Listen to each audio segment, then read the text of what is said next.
ازيكم عاملين ايه؟ انا رندا الفزاري، فنانة تشكيلية، ودي قناتي لتعليم الرسم والاشغال اليدوية. لاول مرة تابعني او اللي لسه مش عامل سبسكرايب للقناة، يلا اعملوا سبسكرايب وفعلوا الجرس عشان يوصلكوا كل الفيديوهات الجديدة. تعالوا بقى معايا النهاردة نشوف ايه اللي حصل، مشكلة كبيرة وشوف اتحلت ازاي. اختي كانت جايبالي سكتش بوك او سكتش نوت صغنن كده، ورقه ابيض واسود وجميل. بصوا اتقطع بقى ازاي، اتبهدل خالص ولسه فيه ورق كتير فاضي، وتقطع جامد وتبهدل، وكل ما اجي ارسم فيه الاقي الورق بيتقطع اكتر. تعالوا معايا بقى نشوف هنحل الموضوع ده ازاي، واي حد عنده مشكلة زي كده يقدر يحلها ازاي. هحول السكتش ده لهارد كفر. هنجيب اي كرتون عندنا او اي الجلدة بتاعة السكتش الكانسون، الورقة اللي بتبقى ورا الكرتون دي بتبقى جامدة وكويسة. وهنبدأ ناخد مقاس السكتش بتاعنا بالشكل ده.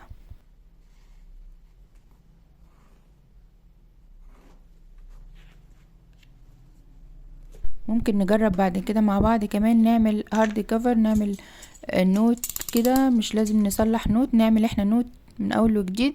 وهوريكم ازاي نربط الورق. لو حابين نعمل الفكرة دي قولولي في التعليقات وان شاء الله اعملها لكم في فيديو لوحده.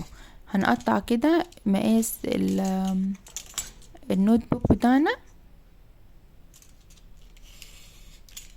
بالشكل ده.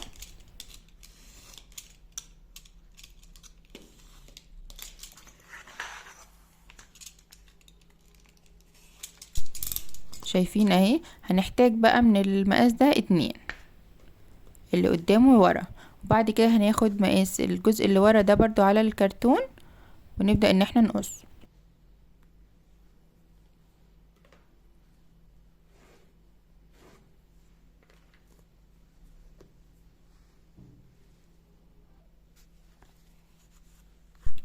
كده بقى عندنا ال3 اجزاء، قدامه ورا والجزء القاعدة بتاعته او السمك بتاعه. هنجيب بقى اي ورق باي لون احنا نحبه.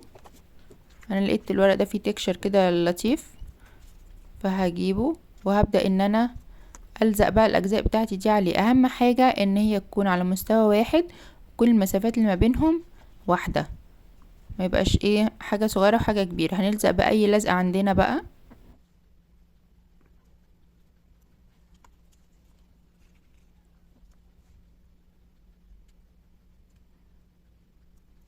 في ادوات معينة بتتباع عشان ضبط المسافات دي، بس احنا هنشتغل باللي عندنا. انا حاطه كده مسطرة عشان ايه تخليهم كلهم على سوا واحد.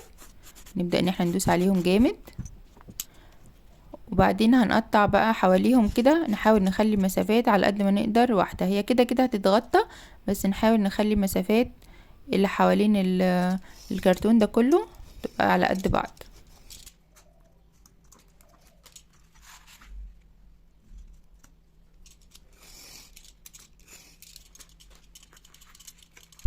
الخطوة اللي بعد كده هنيجي للحروف ونشيل شكل مثلث كده من الحرف من كل اتجاه.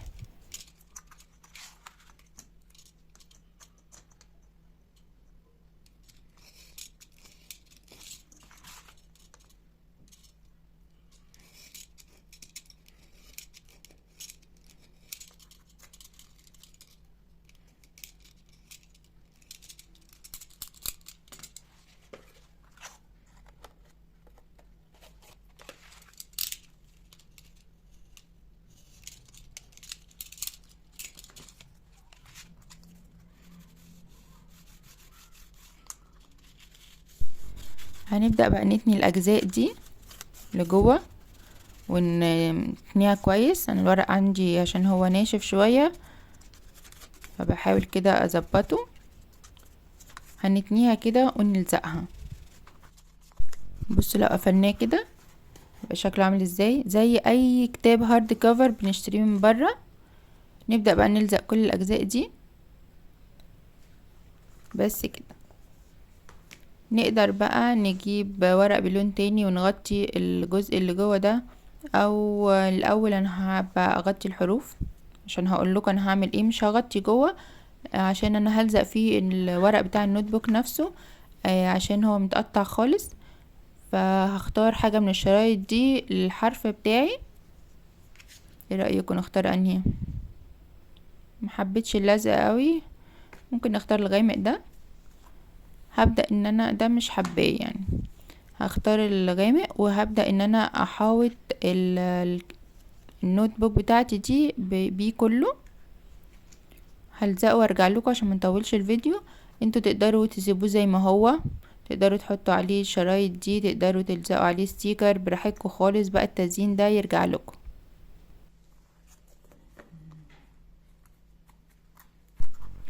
اهو بقى بالشكل ده، ده شكله من جوه. زي ما قلت لكم ممكن نغطي اللي من جوه ده باي ورق، انا عشان الورق عندي مقطع فانا هبدأ الزق الورق اللي على الحرف ده في بعضه والزقه في النوت نفسها، فكل ده هيتغطى معايا مش هيبان.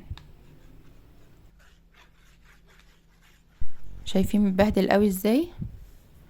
اتقطع واتبهدل ويعني حالته بقت حالة، او على رأي ابني بيقولي حالته بقت حالتين. مش عارفة ايه حالتين دي، بس هو بيقول كده. هنبدأ بقى اهو، انا بحاول بس احسن المنظر كده، مش عايزة كل الصفحات المقطعة دي تبان، فلزقته كده من الناحية دي. تمام. ومن الناحية التانية تقدروا تعملوا بقى الكلام ده بمسدس شمع، بغيرة، بدبل فيس، بقوه زي ما انا شغالة، اي حاجة مادة لاصقة عندنا. دي كانت بقى الصفحة دي كانت منهارة خالص، هظبطها بس كده.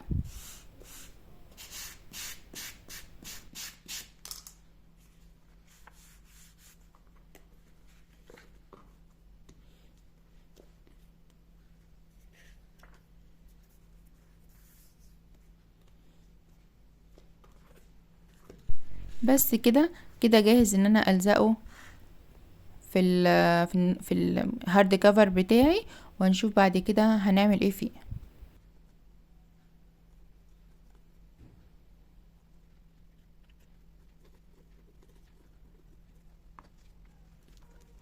كده بقى خلصنا، نيجي بقى لمرحلة التزيين. عايزة اقول لكم ان انا جبت مجلات قديمة وقعدت اقصقص منها صور والزقها. تقدروا طبعا لو عملتوا حاجة زي كده تزينوها بالطريقة اللي تعجبكم، حطوا استيكرات، اكتبوا عليها، ارسموا، عيشوا حياتكم يعني.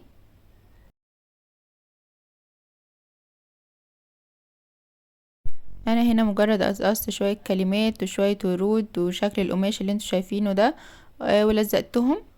وكان عندي كده الفصوص دي، بدأت ان انا احط عليها كده وبس خلاص.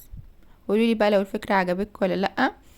وقولولي كمان لو حابين ان احنا نعمل نوت بوك من اوله لاخره بالورق اللي جواه او سكتش، اكتبولي في التعليقات. وما تنسوش بقى طبعا لو عجبكم الفيديو اعملوا لايك وشير، واللي مش مشترك في القناة يشترك ويفعل الجرس عشان يوصلوا كل الافكار اللي هتنزل جديدة. وما تنسوش تتابعوا الكورسات لتعليم الرسم والاشغال اليدوية اللي بتنزل على القناة. هتلاقوا كل لينكاتي موجودة تحت الفيديو. اتمنى تتابعوني على باقي المنصات، واشوفكم فيديوهات تانية على خير بإذن الله.